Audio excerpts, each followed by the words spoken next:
about why Cisco are important to Lake Michigan, and I think that's pretty understood in this room. One of the things that became really obvious to me today as I was listening to all of these presentations is that in the Lake Michigan Cisco world, we have a serious paucity of data. So, we have maybe a few thousand fish that we know about, and it makes it really difficult to have models and to say things with much certainty. So if some of this seems like a recruiting tool where I'm trying to talk folks into being interested in Cisco and coming out and helping us with that, that would only be because it is a recruiting tool, and I'm hoping that more people are interested in talking and looking at Cisco. Everybody's seen this picture. I wasn't going to include it, except last week I was in Minnesota at a muskie symposium, and this picture showed up in a presentation for muskie overexploitation. So I figured, it's got to be more relevant to mine than it was to that one. But, we know what happened. So there were lots and lots, and, in the 60s, they crashed. So from millions and millions of pounds harvested every year to nearly no pounds. And we have these things that we've talked about, so overfishing and poor water quality and invasives. And these are all the things that we've kind of said, this is the reason that happened, that Cisco populations crashed. And we also, we tend to talk about this remnant population. It's kind of centered on Elk Rapids, and kind of maybe it is the source of most of the fish that we find. I think you might be able to make the argument that they stayed there because of its proximity to Short's Brewery, but I'm not sure that that's the case. But really, I'm not sure about a lot of this stuff. So every time, and I didn't know that Dr. Jones was going to be here, but every day that I go out on the lake, I think, man, Dr. Jones is always asking me, how sure are you about all these things? And so the answer that I have really is that I'm not real sure about any of this. So I'm not sure about population abundance. I'm not sure about that one remaining spawning stock, the genetic diversity, the different morphologies. I'm really pretty uncertain on all of those things. And so I worry that as we go ahead and try to make a plan for restoring Cisco with this really high level of uncertainty, I'm not confident that we're going to make great decisions. So it does worry me quite a bit. So kind of currently we have this fairly new Newston netting and seining initiative. Kevin Donner kind of started it maybe 2 or 3 years ago. We have some of the gill net assessments that we've talked about, LWAP, the fishery independent, whitefish something, whatever. I'm kind of a butcher on alphabet soup. We have some commercial assessments.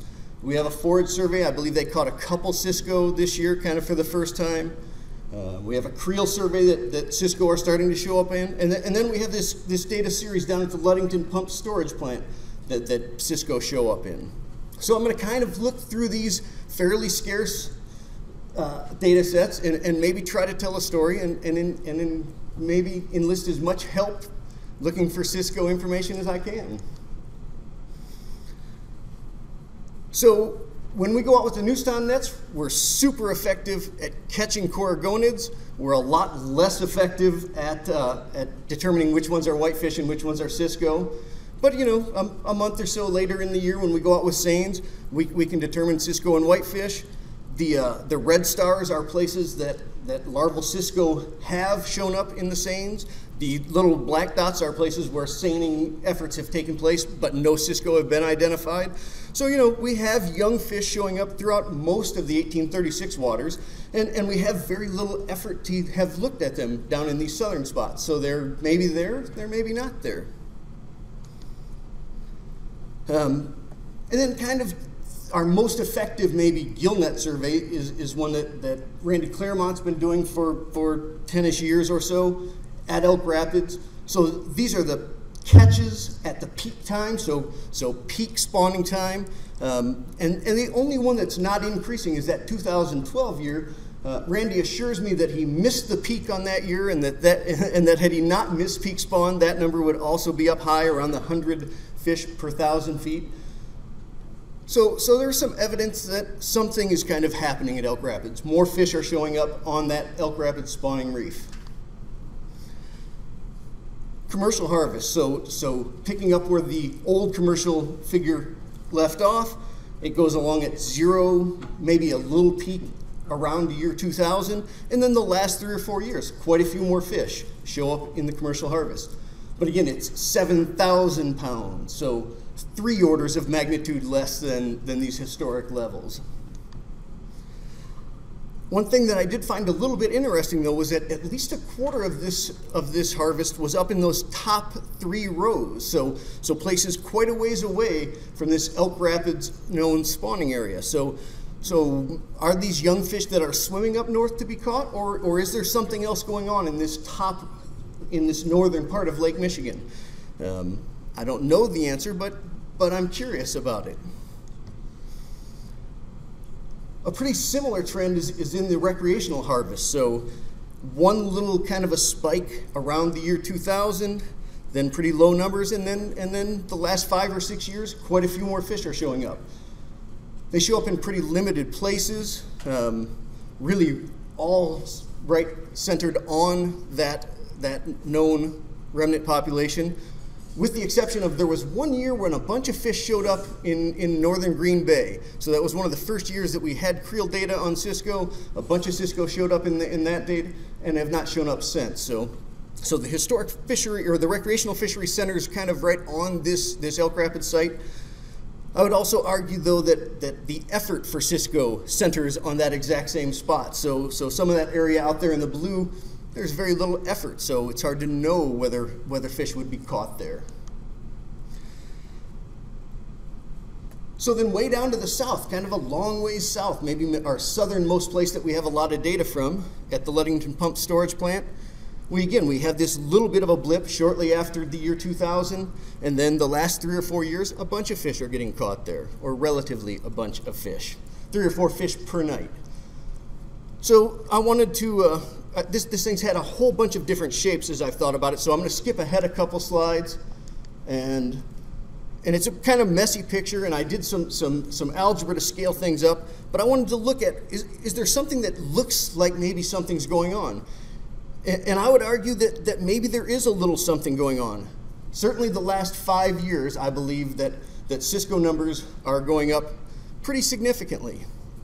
Is it a result of maybe a good year class that happened in 2000? There, Dr. Jones, I know, is making me say, I'm not too sure about that part, but something I think is going on here. So don't worry about any of the writing on this thing.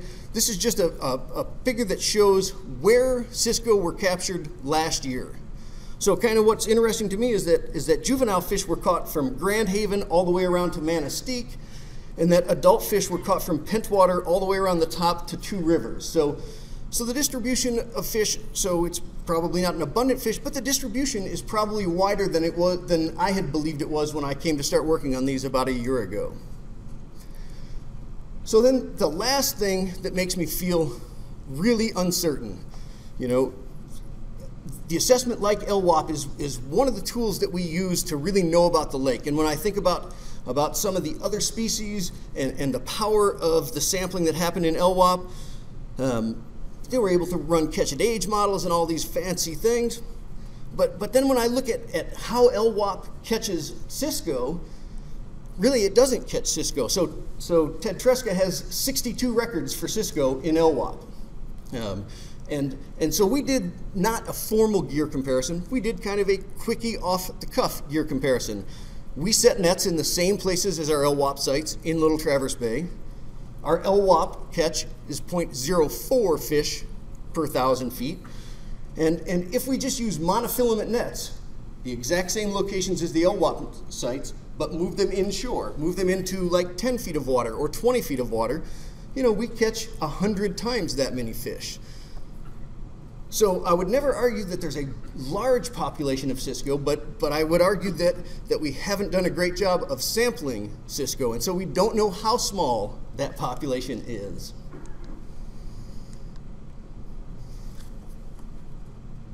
So really, to me, the thing, this future of Cisco is in our hands. So is now the time that Cisco could come back?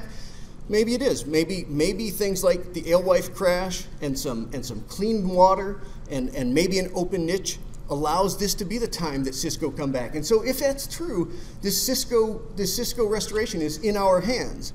And so if it's in our hands, we need to do the best that we can to minimize uncertainty to try to make good decisions about the future of this fish.